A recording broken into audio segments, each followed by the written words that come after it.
So good morning everyone. Students, बच्चे last lecture में हमने इसका जो चैप्टर है आपका फोर्थ चैप्टर उसे हमने कंप्लीट कर लिया बिकॉज जो टेक्स्ट है हमारा वो टोटली कंप्लीट हो चुका है। तो अब हम उसी से रिलेटेड इसी चैप्टर से रिलेटेड जो क्वेश्चंस हैं उन्हें हम डिस्कस करेंगे, जो आपके टेक्सचुअल क्वेश्चंस हैं। इसमें आपके आगे अंडरस्टैंडिंग द टेक्स्ट वो हमने करना है। देन उसके बाद आपका आ गया टॉकिंग अबाउट द टेक्स्ट और थिंकिंग अबाउट लैंग्वेज। तो ये जो तीन पार्ट्स हैं इसके उन्हें हम कवर करेंगे आज के लेक्चर में। तो फर्स्ट ऑफ ऑल इसका फर्स्ट क्वेश्चन देखिए। फर्स्ट क्वेश्चन में उन्होंने पूछा हुआ है contrast the Chinese view of art with the European view with example. तो आपने कॉन्ट्रास्ट उसका बताना है कि यूरोपियन जो पेंटिंग होती है वो कैसी होती है और जो चाइनीज़ पेंटिंग होती है वो कैसी होती है, उनके व्यू ऑफ पॉइंट से भी आपने बताना है कि वो किस तरह की यहाँ पे पेंटिंग जो है वो बनाते हैं। तो फर्स्ट इसमें उन्होंने बताया हुआ है, कहते हैं कि the Chinese form of art is based on imagination and shows inner and spiritual approach of the artist. अब देखिए उसने क्या कहा कि the Chinese form of art is based on imagination, कि जो चाइनीज़ आर्ट बनता है वो किसके ऊपर बेस्ड होता है, वो होता है इमेजिनेशन के ऊपर बेस्ड होता है, और इनर जो उसकी स्पिरिचुअल अप्रोच होती है आर्टिस्ट की उसके ऊपर वो बेस्ड होता है।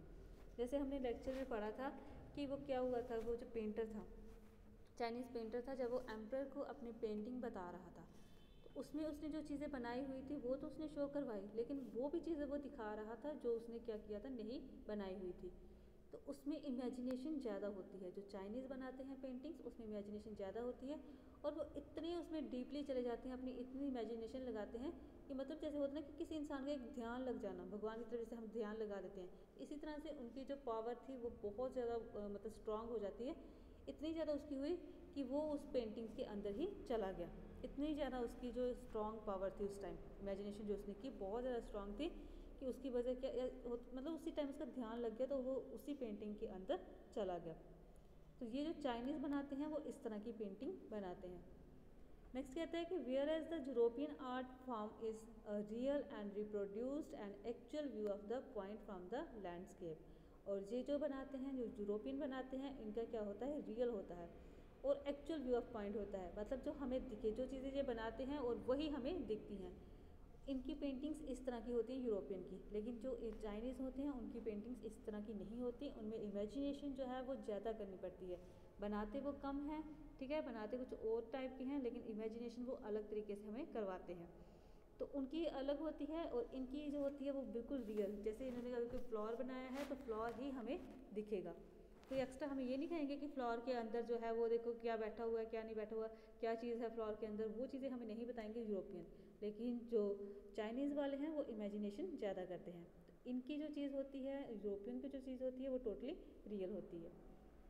कहते the paintings of Wu Daozi and master painters of Europe illustrate the difference. तो कहते हैं कि हमें यहाँ पे डिफरेंस मिलता है।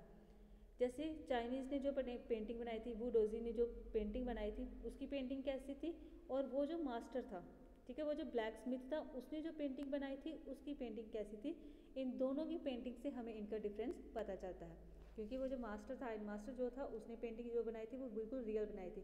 फ्लाई की उसने पेंटिंग बनाई थी और वो पेंटिंग हमें बिल्कुल क्लियरली मतलब उसने दिखाई थी, जिसको उसने दिखानी थी, वो जो पेंटर था उसको उसने क्लियरली वो चीज़ दिखाई और उसको वही चीज़ दिखी।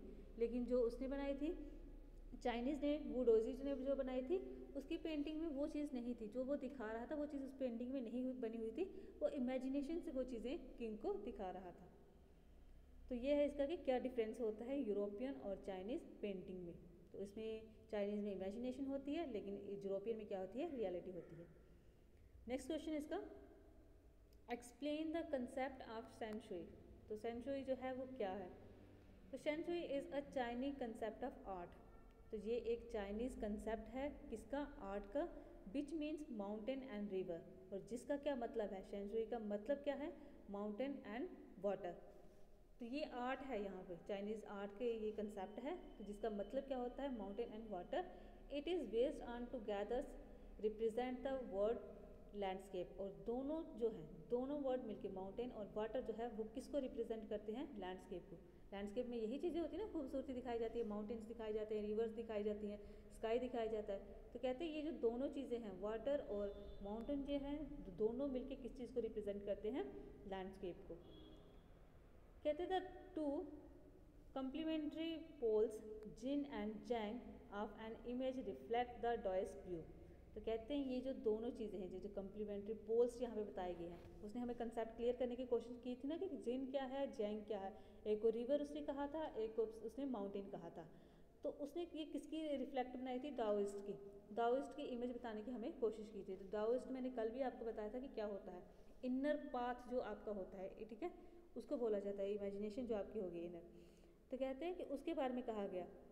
तो कहते हैं जिन और जैंग जो है, जैसे उसमें कल हमें बताया गया था कि जहाँ पर ये माउंटेन और रिवर्स दोनों का मेल होता है, वो जो खाली जगह होती है वहाँ वो इमेजिनेशन हमें करवाने की कोशिश करते हैं।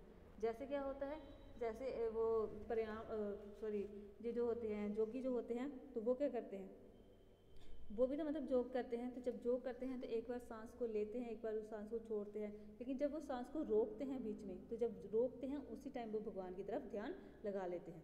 तो इसी तरह से उन्होंने माउंटेन की और वाटर की भी यहाँ पे हमें एग्जाम्पल देने की कोशिश की थी कि जहाँ पर ये दोनों मिलते हैं वहाँ पर इमेजिनेशन जो है वो स्टार्ट हो जाती है। नेक्स्ट क्वेश्चन है इसका, What do you understand by the term outsider art and the art bonds or raw art? तो आपको ये बताना है कि आउटसाइडर आर्ट क्या है, आर्ट वर्ड क्या है एंड रॉ आर्ट क्या है। तो कहते हैं outsider art is art made by the untrained artist. तो आउटसाइडर आर्ट क्या होता है, जिसे एक अनट्रेंड आर्टिस्ट बनाता है। For example children's or mentally ill person, कि जहाँ बच्चे बनाए उसको, जहाँ कोई मेंटली इल पर्सन बनाए जिसको बिल्कुल भी ट्रेनिंग नहीं होती आर्ट की, ठीक है, तो वो उसको बनाए, उसको क्या बोला जाता है, आउटसाइडर आर्ट। आर्ट वर्ड और रॉ आर्ट जो है इस type of art made by the peoples who are not professional but they create an art piece with their own depth and understanding and not from the stereotypical form of the classicals or the fashionable art. अब देखिए outsider क्या है, outsider वो है कि जो untrained person बनाते हैं, जैसे किसी बच्चे ने बना लिया, जैसे कोई थोड़ी मेंटली इल पर्सन है कोई, उसने बना लिया। लेकिन जो आर्ट ब्रड होता है, जहाँ रॉ आर्ट होता है, वो क्या होता है, वो होता है कि ये पीपल के द्वारा बनाया जाता है। किन पीपल के द्वारा बनाया जाता है, जो प्रोफेशनल ना हो, ठीक है, जिन्होंने ट्रेनिंग ना ली हो। ऐसे तो वो हो गया ना आउटसाइडर का जो हो गया, वो तो बच्चों ने बना लिया, ऐसे ही कुछ भी चीज़ उठाई तो उसने उसको बना लिया। लेकिन ये रॉ आर्ट जो होता है, जब आर्ट ब्रड जो होता है, तो वो क्या होता है, वो इंसान बनाते हैं, पर्सन बनाते हैं, लेकिन जो प्रोफेशनली ट्रेंड नहीं होते, लेकिन फिर भी उनको आर्ट बनाना आता है। तो ऐसे जो आर्ट होते हैं उसको क्या कहा जाता है, आर्ट ब्रड या रॉ आर्ट कहा जाता है।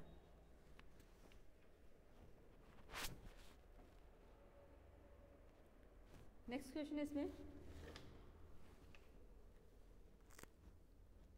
Who was the untutored genius who created a paradise and what is the nature of his contribution to art?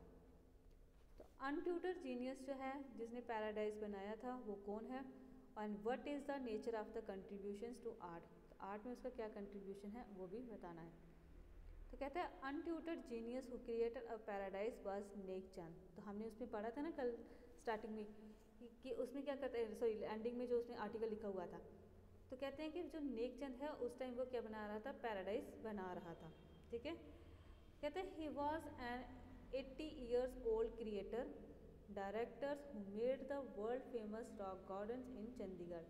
तो ये इसकी एज कितनी थी, इसकी एज थी 80 years ओल्ड, और ये क्रिएटर था, डायरेक्टर था, जिसने क्या बनाया था, वर्ल्ड फेमस रॉक गार्डन बनाया था इसने, कहाँ पर, चंडीगढ़ में। इसने ये जो रॉक बनाया था, गार्डन बनाया था, तो ये इसने किसका बनाया था, जो वेस्ट मटेरियल होता है, ठीक है, उसको उसने रिसाइकलिंग किया और उसको वहाँ पे उसने क्या किया, आर्ट बना दिया। कहते हैं he used everything from a tin to sink और anything which he felt as an art form.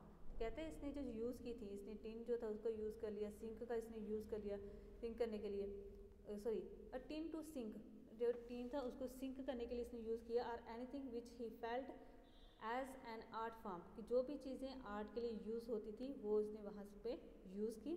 One of his famous creations are women by the waterfall. तो सबसे अच्छी जो क्रिएशन इसने बनाई है चंडीगढ़ में जो रॉक गार्डन है जहाँ पे जो इसने सबसे अच्छी चीज़ बनाई है तो वो इसने क्या बनाई है कि वुमेन जो हैं वो क्या कर रही हैं वाटरफॉल कर रही हैं। तो ये जो इसकी क्रिएशन थी ये सबसे अच्छी इसने बनाई हुई है। तो ये नेक चंद जो है उनके बारे में बताया गया। तो उनके बारे में हमने कल भी पढ़ा था कि मतलब वो जो यूनेस्को वाले हैं यूके वाले हैं उन्होंने उनको अवार्ड भी दिया था। इनके मैगजीन में भी नाम जो है वो छपवाया था कि इन्होंने बड़ा अच्छा काम किया है। जो भी वेस्ट मटेरियल है इसको यूज़ करके तो इन्होंने बड़ा अच्छा जो है वो वर्ल्ड फेमस रॉक गार्डन बनाया है। और ये जो वर्ल्ड फेमस रॉक गार्डन है ये कहाँ पर है? चंडीगढ़ में। नेक्स्ट इसमें देखिए नेक्स्ट क्वेश्चन है टॉकिंग अबाउट द टेक्स्ट के discuss the emperor may rule over the territory he has conquered but only the artist know the way within। तो कहते हैं कि जो एम्परर आपने डिस्कस करनी है इसको कि जो एम्परर होता है वो रूल करता है किसके ऊपर? टेरिटरी के ऊपर, उसको वो कॉन्कर करता है। लेकिन जो आर्टिस्ट होता है वो सही वे जानता है, वह सही रास्ता जानता है इसमें। तो कहते हैं the statement means that the emperor rules over the territory which he has conquered and have the power but the artist knows the path and mysterious work of the universe. देखिए अब उसने क्या कहा है, मतलब एक एग्जाम्पल यहाँ पे देने के लिए कि जो किंग होता है, ठीक है, जो एम्परर होता है, राजा होता है, वो क्या करता है? वो टेरिटरी को तो जीतता है, उस पर राज करता है, किंगडम के ऊपर राज वो करता है, उसको जीतता है। और लेकिन कहता है कि जो असली ये अपनी पावर से जीतता है। जो किंग होता है इसके पास पावर होती है, पावर की वजह से ये क्या करता है? दूसरी जो टेरिटरीज होती हैं उनको भी ये कॉन्कर करता है। कहते हैं लेकिन जो आर्टिस्ट होता है, जो काम करने वाला होता है, वो सही रास्ता जानता है, वो मिस्टीरियस को जानता है कि क्या है मिस्टीरियस यूनिवर्स की, ठीक है, मतलब वो मिस्टीरियस वर्क हो, जो रहस्यमय काम होता है उसको एक आर्टिस्ट जो होता है वो जानता है। कहते हैं the artist can go beyond the materialistic appearance of object no matter how powerful the emperor was. The artist true art form can be seen the way he wanted to show them. तो कहते हैं the artist can go beyond the materialistic appearance of objects. तो जो artist होता है वो materialistic, जैसे हमारा मटीरियलिस्टिक वर्ल्ड है, ठीक है, तो इससे वो क्या करता है? इससे वो बियॉन्ड जा सकता है, इससे वो दूर जा सकता है। जैसे वो चाइनीज़ गया था, वहाँ पे उसने क्या किया था? उसने ऐसी पेंटिंग बनाई कि वो पेंटिंग के अंदर ही खो गया, ठीक है, उसको मतलब एक बिल्कुल एक्चुअल वो काम हो गया था। तो कहते हैं लेकिन no matter how powerful emperor was. तो कहता है ये कोई मैटर नहीं करता कि एम्परर कितना पावरफुल है, वो चाहे वो जीत सकता है, पूरे किंगडम के ऊपर राज करता है, वो कितना भी पावरफुल हो, लेकिन जो एक आर्टिस्ट होता है, आर्टिस्ट सही रास्ता जानता है कि ये जो मटीरियलिस्टिक वर्ल्ड है इसका क्या रास्ता और उसको क्या करना है और कौन सी चीज़ कैसे उसको शो करनी है। नेक्स्ट क्वेश्चन है इसमें discuss the landscape of N inner one, a spiritual and a conceptual space. तो अब इसको भी बताना है आपने कि जो लैंडस्केप है इनर वन है, स्पिरिचुअल है और कंसेप्चुअल स्पेस है। कहते हैं the statement the landscape is an inner one, a spiritual and conceptual space means that the Chinese artist want the viewers to enter his mind rather than boring his eyes to view his art piece। तो कहते हैं ये जो बताया गया है landscape को यहाँ पे कहा गया है कि ये इनर वन है, स्पिरिचुअल है, कंसेप्चुअल है। कहते हैं इसका मतलब क्या है कि वो जो चाइनीज़ आर्टिस्ट होते हैं, तो चाइनीज़ आर्टिस्ट जो है वो क्या चाहता था? वो अपने व्यूअर्स को जो उसकी पेंटिंग देख रहे थे तो वो अपने व्यूअर्स को कह रहा था कि उसके माइंड में एंटर करो, क्योंकि जो चीज़ें उसने पेंटिंग में बनाई थी, जो चीज़ें उसने इमेजिन की हुई थी, वो चाहता था कि जो दूसरे हैं मेरे व्यूअर्स जो हैं जो इस पेंटिंग को देख रहे हैं वो भी मेरी तरह ही देखें, मेरे माइंड में घुसे, जो चीज़ मैं सोच रहा हूँ वही चीज़ ये सोचें। और वो ये नहीं चाहता था कि जो चीज़ मैं इनको दिखा रहा हूँ वही चीज़ ये देखें, वो चाहता था जो चीज़ मैं सोच रहा हूँ कि यहाँ पे ये चीज़ है, इसके अंदर ये चीज़ है, तो वो भी इसी तरह से सोचे। मतलब व्यूअर्स जो है वो उसके माइंड में एंटर करें, उसकी आइज़ से नहीं देखें आर्ट को। कहते हैं this requires both physical and mental participation. Viewers can enter the painting from any point and travels from one point to another point. As it is not a real one, it is inner, spiritual and abstract space of artist। तो कहता है this require both physical and mental participation. तो Chinese painting के लिए क्या चाहिए होते हैं? फिजिकल भी चाहिए होती है पार्टिसिपेशन और मेंटल पार्टिसिपेशन भी चाहिए होती है। तो कहता है जो व्यूअर्स होते हैं, viewers can enter the painting, viewers जो है वो पेंटिंग में एंटर करें, ठीक है, from any point of view, कि कुछ भी वो सोचें, कुछ किसी भी तरीके से, मतलब इसमें वो करें, क्या करें, देखें कि यहाँ पे ये चीज़ हो सकती है, फिर आगे ये चीज़ हो सकती है। बनाया उसने कुछ होता है, चाइनीज़ में अपनी, चाइनीज़ जो होते हैं उन्होंने अपनी पेंटिंग में कुछ और बनाया होता है, लेकिन वो चाहता है कि ये इसमें ऐसे घूमें, देखें पेंटिंग, यहाँ पे ये चीज़ है, यहाँ पे ये चीज़ है, खुद इमेजिनेशन करे कि जैसे वो चाइनीज़ पेंटर करता है। तो कहते हैं ये व्यूअर्स के लिए भी ऐसा ही सोचता है कि वो क्या करें, खुद इमेजिनेशन करें और फिर खुद उसमें से बाहर निकल कर आ जाए।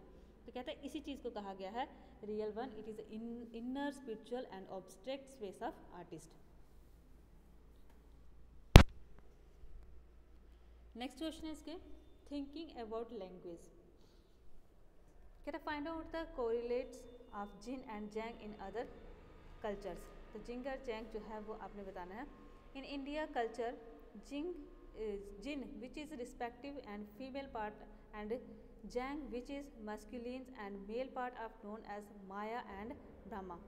तो यहाँ पे देखो उन्होंने क्या कहा है, यहाँ पे इसको उन्होंने दूसरे वर्ड्स में इसको कोरिलेट करने की कोशिश की है। तो इंडिया में उन्होंने क्या कहा हुआ है कि ये जो जिन है ये क्या है, फीमेल पार्ट है, और जो जैंग है, जैंग क्या है, मस्कुलिन मतलब मेल पार्ट है, जिसको क्या कहा जाता है, एक को माया कहा जाता है, दूसरे को ब्रह्मा कहा जाता है। कहता है nature is yin and God is the creations of the universe. और नेचर को क्या कहा गया है, जिन कहा गया है, और गॉड जो है वो इस यूनिवर्स का क्रिएटर है।